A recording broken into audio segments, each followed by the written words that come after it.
But why did Jasmine Crockett lose this election? The only sports that have salary caps are black-led.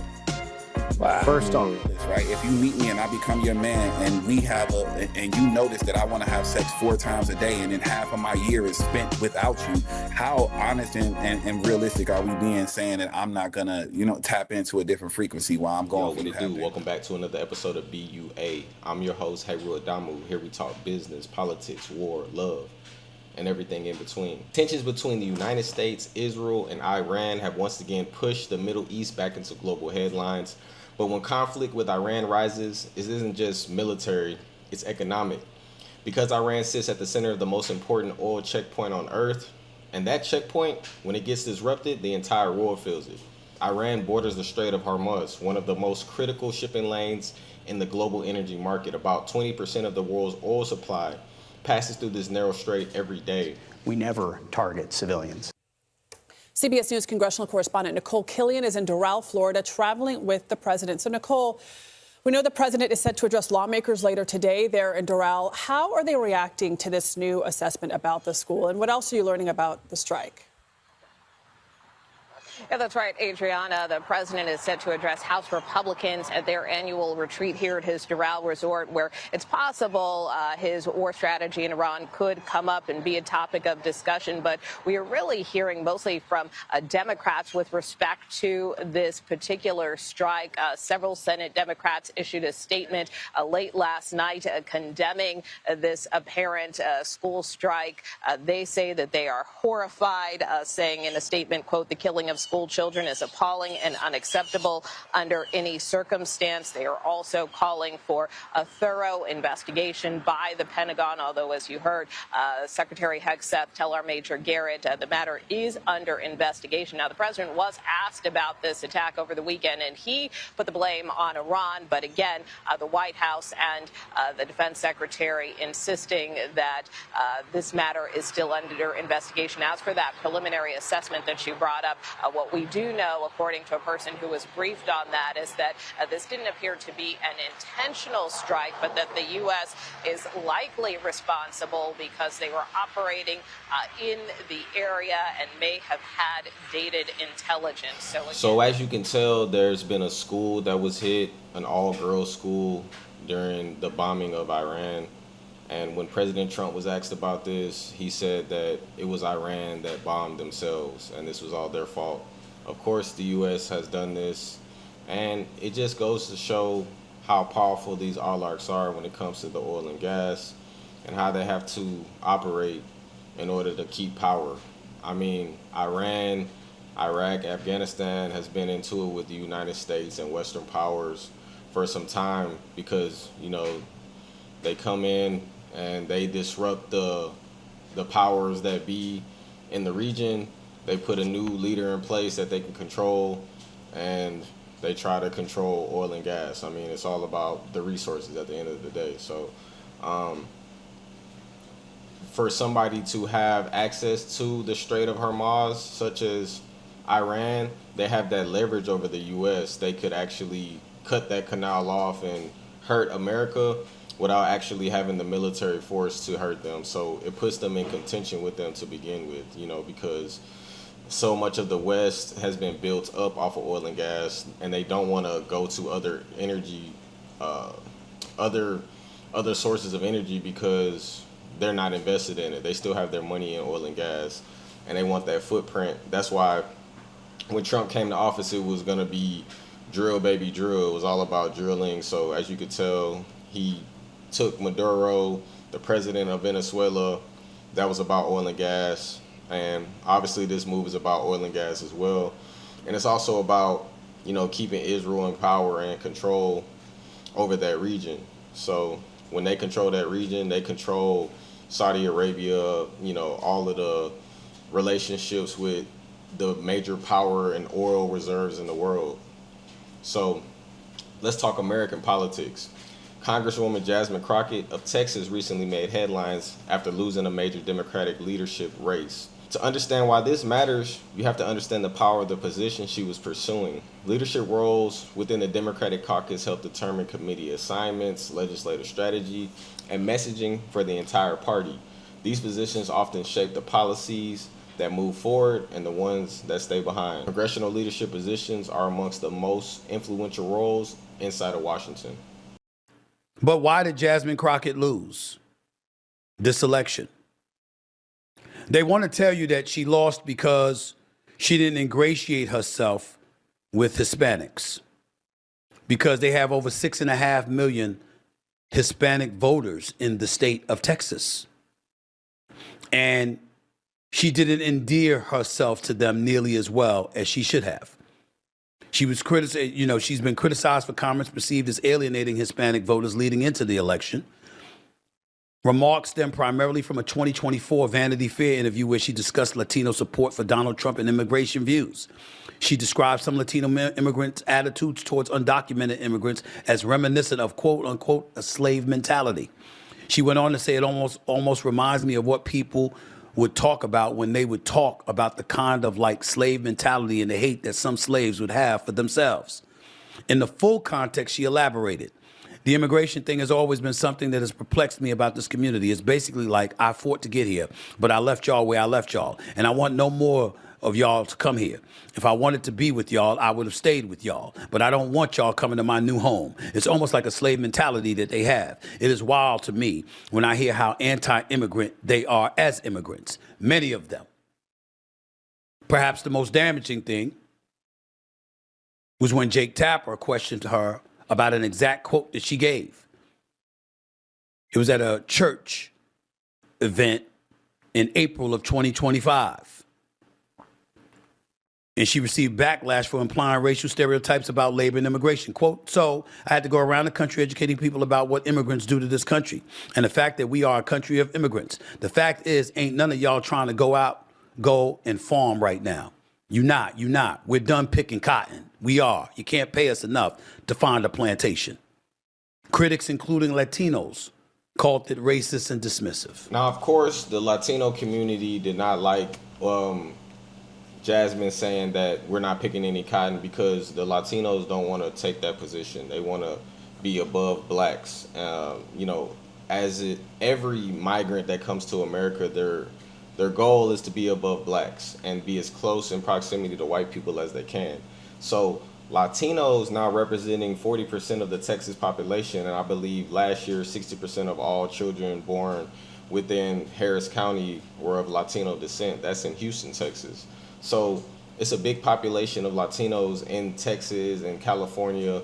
As these demographics shift, the coalition inside the Democratic Party changes as well. And for black people always voting Democratic, y'all should understand that these parties are not for black people. We only make up a small percentage of America, and we really just can't make change from the inside. People like Jasmine Crockett, that our politicians could never make any change, because power only respects power. And you can't go inside, infiltrate someone's system and have it work for you or people that look like you. That's just impossible. I mean, people will never understand this. But that's why, even with the dynamics with war and all of the people that are happy in Iran for what's been happening, or in Venezuela when one of their leaders is killed and they're so happy about it, it's like, do y'all not understand how the world works? Like, do y'all really think these people are coming here to really, really help you? I mean, come on now, you get hit with the okie doke every time. So let's talk about sports and money and how more people are getting hit with the okie doke. Former NBA star Jalen Rose recently spoke about the salary cap in professional sports, and it sparked a larger conversation about who actually controls wealth in athletics. The NBA salary cap was introduced in 1984 as a way to control spending and maintain competitive balance amongst teams. Today, the NBA operates under a soft salary cap, meaning teams can exceed the cap under certain expectations. In 2025, the season NBA salary cap sits roughly around $140 million per team. Under the league's collective bargaining agreement, players receive approximately 50% of basketball-related revenue. But the conversation gets deeper than contracts. Black athletes make up a significant portion of professional sports leagues. The NBA is roughly 70 to 75%. The NFL is 55 to 60%. However, ownership historically tells a different story. Most team owners are white billionaires, and a very few franchises have any majority-owned black owners. So the leagues are massive businesses. I mean, the NFL generated more than $18 billion last year. Let's see what Jalen had to say about this. The only sports that have salary caps are black-led. Wow. First off. Only sports that have salary caps are black-led. Wow. First off. Baseball, golf, NASCAR, tennis, you can keep naming. They do not have a salary. That's the first thing. Holy shit. Is correct. The second thing is they have no after high school restriction. So that's a residue of slavery. It's because we're going to get money off of you for multiple years for free. There's no way around it. How can we start? So we got to start a union, a coalition. Yeah, but they got to start. Right. Okay, they doing it now. They getting paid now. Nah, but he just made it finished. Yes. And so what happened in the game is it became so obvious because of social media and because of information. It's like, we're making billions of dollars. We got to pay them something. Jalen Rose, ex-NBA player, speaking about, there being a salary cap in majority black played sports, which is interesting because black people had to fight so hard to even play pro sports. Y'all do know just the other day, black people couldn't play in the league. Like, we had to make our own leagues, the Negro leagues in baseball. We had, blacks could play in the ABA for basketball, but they couldn't even play in the NBA. Like, that whole movie, Glory Road, was made just showing, how difficult it was for black players to be to be drafted. To be recruited into, the college game and stuff. And they wouldn't let them play until, Don Haskins at, what's that school? Whatever the Glory Road school is. I think it became UTEP. It's like modern day UTEP was one of the first schools that let black players play, and all the other college teams had to get black players just so they can compete. And at this point, when I watch sports, it's very interesting. You have still top white players and players of other cultures like Luka Doncic and Cooper Flag. They're real good players, but it's are they really that good, or have they been we seen how much rigging these leagues have, so it's even to have the percentage of other cultures, it probably wouldn't even be that percentage of them if things were fair, but they have to keep some type of diversity. As you could tell, in the NBA, how many overseas players they have. Think about how many overseas players they have and how elevated they say their game is over there. It's just well, they want to keep it diverse so they can market to everyone in the world. If they just had all black players, if they had all the best players, it would just be all black players, and they couldn't have white people look at Cooper Flag and say, damn, my son could be like that one day. I know for sure that it's rigged to, there's white sports like hockey and baseball, and black kids can't participate because they can't afford that stuff. They can't afford to go try to do Formula One. But guess who the best Formula One driver is? A black driver, Lewis Hamilton. You see what I'm saying? If black people had the opportunity to even get in those sports or have access to the equipment, in baseball, you got to go to the batting cage. That shit costs money. So all of that stuff, it doesn't even, and that's how they want it though. It's because it's a lot of wealth being built there. It's a lot of status being built for these young men. And, they even like I said, they have salary caps like Jalen Rose said in these places because they want to control how much money the black community makes. And even so, they won't let you in the league if you think for yourself. That's why all the biggest players, LeBron James, whoever you want to say, they never speak out on real issues, and they never speak on anything because they can't, because they're in partnership basically with somebody that's not advocating for their community. And if they do anything outside of that, they're going to lose their job. So we switch over to Young Berg, known as Hitmaka. He spoke on a major debate in his appearance on Earn Your Leisure podcast. And the topic, whether or not monogamy works in modern day society. Berg suggested that the traditional one-way partnership, that model, it doesn't always align with how people behave today. And this conversation touches on culture, biology, and social expectations. Hitmaka himself has become one of the most successful producers in modern hip-hop, working with artists like Nicki Minaj, Chris Brown, Big Sean, and Ty Dolla $ign. The discussion happened on Earn Your Leisure, one of the fastest growing podcasts conversing about finance, business, and cultural issues. Historically, monogamy has been the dominant relation structure here in the Western society. However, anthropologists note that throughout history, many societies allow some form of polygamy. Let's take a look at what Berg had to say. It is. Love and respect is always going to be the leading factor in every relationship that I deal with. So I'm a love and respect you enough to not be moving out here reckless. I'm not going to be on Shade Room and Ball Alert or this, that, and third. But let's just be realist, right? If you meet me and I become your man and we have and you notice that I want to have sex 4 times a day and then half of my year is spent without you, how honest and realistic are we being saying that I'm not going to, tap into a different frequency while I'm going for you half that year? A different frequency. Hold on. Well, how many on the roster? Like, if you building the roster there, how many is a sweet spot?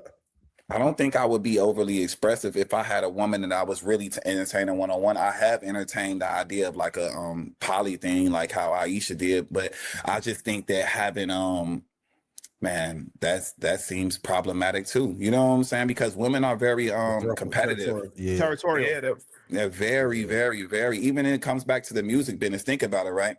That's why all the girls project that they're a girl's girl and girl's girl this and that and the third, because it's so competitive, it's so territorial, everybody wants the number one spot. I just think that's in a woman's nature to want to be the main chick. I don't think that no woman comes into a relationship saying, okay, well, maybe a woman with trauma that's dealt with a lot of different things, like for sure, a woman of the night, I think that would be able to be like, you know what, I get in where I fit in, because ultimately I'm just looking for some type of protection and providing on your end, but I don't see that as like a long-term thing. Everybody wanted to be Taz's Angels at one point. Come on, like, for real. Now, Berg's supposed to be a high value man. I mean, he's successful in his career. You know, he has status, things of that nature. But I mean, I think that people get confused with the polygyny stuff. It's like, it's not really for men, it's for women. And women should advocate for it. Monogamy is for men. Monogamy is so every man gets a chance with a woman. Polygamy is so that women have an opportunity to have a family with a higher status male, you know. So it's actually for women, and women prefer it. That's why they would cheat. I mean, they would be with a man that's married, and they would line up to be with a man that's married every single time. I mean, if he has enough status and enough of the things, you know, to bring to the table that's attractive to women. Researchers estimate that roughly 80% of historical cultures permitted polygamous relationships, although not everyone practiced them. Modern day dating trends are shifting rapidly. So somebody like Berg, that's a rapper, most rappers, they're not good candidates for polygamists because you have to be a good leader, you know, and rappers, they're not good leaders. They're just out here getting girls pregnant on accident. They got 9 baby mamas. It's okay to have baby mamas, but your women have to be cooperative, and their women are not cooperative. They're just having babies at the same time. Nobody's on the same page. It's like no leadership there.